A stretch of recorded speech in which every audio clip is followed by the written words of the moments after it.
ও ভগবতে বাসুদেবায়। আজ আপনাদের ভগবদ্গীতার নবম অধ্যায়ের ২৬ নম্বর শ্লোকের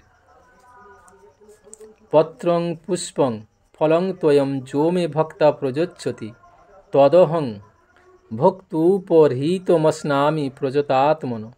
অর্থাৎ ভগবান পরমেশ্বর ভগবান আমাদের কাছ থেকে কি গ্রহণ করেন, সেই প্রশ্নের উত্তরে যে বিশুদ্ধ চিত্ত নিষ্কাম ভক্ত যদি ভক্তি সহকারে পরমেশ্বর ভগবানকে পত্র পুষ্প ফল এবং জল অর্পণ করেন, তাহলে পরমেশ্বর ভগবান সেই ভক্তিপ্লুত উপহার প্রীতি সহকারে গ্রহণ করে থাকেন।